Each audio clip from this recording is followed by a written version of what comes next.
নমস্কার, কেমন আছেন সবাই? আপনাদের সবাইকে সুপ্রীতির ব্লগে স্বাগত। কিছুদিন আগে জলপাইগুড়িতে অনুষ্ঠিত হয়ে গেল 1.5 মাস ব্যাপী বৈশাখী মেলা। মেলা মানেই আনন্দ, উৎসব, হই হুল্লোড়, কিছু খাওয়া দাওয়া এবং অনেক রকম রাইডে চড়া। সারাদিনে যেমন বাচ্চারা নিজের নিজের কাজে ব্যস্ত, স্কুল থাকে, কলেজ থাকে, টিউশন থাকে, আরও বিভিন্ন রকম এক্সট্রা কারিকুলার থাকে, বড়রাও কিন্তু কম ব্যস্ত নয়। অফিস বলুন, ঘরের কাজ বলুন বা সাংসারিক যে কোনো কাজ বলুন, সবাই কিন্তু দিনের শেষে একটু রিল্যাক্সেশন চায়। মাইন্ড রিল্যাক্সেশনের জন্য জলপাইগুড়িতে কিন্তু সেরকম কোনো জায়গা নেই। তাই যখন মেলা হয়, সে বই মেলা হোক বা বৈশাখী মেলা বা হস্তশিল্প মেলা বা খাদ্য মেলা, যে কোনো রকম মেলা হলেই কিন্তু আমরা সবাই ছুটে যাই। কেন? কত নতুন নতুন জিনিস আসে বলুন তো।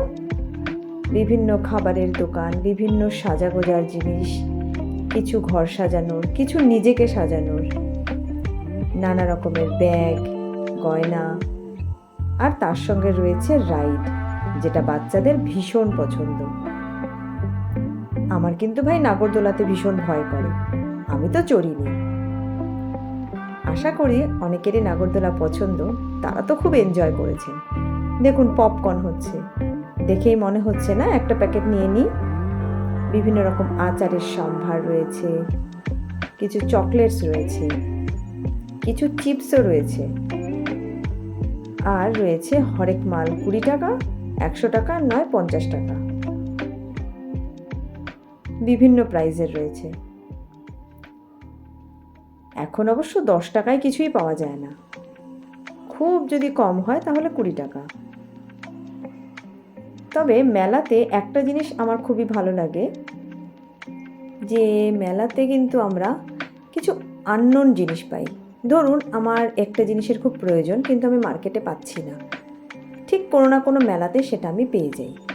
সেরকমই যখনই মেলাতে মনে হয় নতুন কিছু এসছে, তখন কিন্তু আমাদের সবারই মনে হয় একটা জিনিস নিয়ে নিই না, একটু অন্য ধরনের, কিছু ঘর সাজাবার অথবা কিছু ঘরের কাজে ইউজ করার, গৃহস্থালির কাজে ব্যবহার করার। বিভিন্ন সুন্দর সুন্দর প্লাস্টিকের ফুল এসছে, বিভিন্ন ফুলের স্ট্যান্ড আছে। এবার ঘরে ঢুকেই যদি মনে হয় যে একটা ফুল গাছ আমি রেখে দিলাম, সবসময় তো সেটা রাখা সম্ভব হয় না, তাকে জল দিতে হয়, রোদে দিতে হয়। যদি আমরা প্লাস্টিকের কোনো স্ট্যান্ড রেখে দিই ফুলসহ, ঢুকেই মনটা ভালো হয়ে যায় না? দেখুন, দূরে নাগরদোলা, আমি কিন্তু যাইনি, আপনারা হয়তো গেছেন। সেরকমই ব্রেক ডান্স এসছে, ড্র্যাগন এসছে, ড্র্যাগন ট্রেন যেটা আমরা বলি, সেই ড্র্যাগন ট্রেন, আরও বিভিন্ন রকম খেলার সামগ্রী। বাচ্চারা তো ভীষণ এনজয় করেছে, কিছু জিনিসও কিনেছে। প্রত্যেকটা দোকানেই কোনো না কোনো কাস্টমার রয়েছে, কোনো দোকানে কিন্তু একদম খালি যে বসে আছে সেরকম কিন্তু খুব কম। আশা করছি জলপাইগুড়িতে আমার সঙ্গে আপনারাও মেলা ঘুরেছেন, মেলা ঘুরে নিশ্চয়ই ভালো লেগেছে।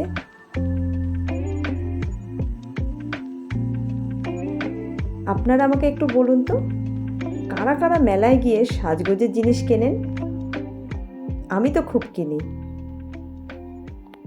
বিভিন্ন ধরনের কানের বা ঘর সাজানোর জিনিস। নিজেকে সাজানোর জিনিসও যেমন কেনা হয়, তেমনি ঘর সাজানোর জিনিসও কেনা হয়। কখনো কখনো আবার এমন আইটেম কেনা হয় যেটা আমাদের রান্নাঘরের কাজে লাগে। আবার বাচ্চাদের কিন্তু ভালো ভালো খেলনার দোকান এসছে, প্রচুর রান্নাবাটির খেলনা এসছে। এক কথায় মেলা কিন্তু আমার ভীষণ ভালো লাগে।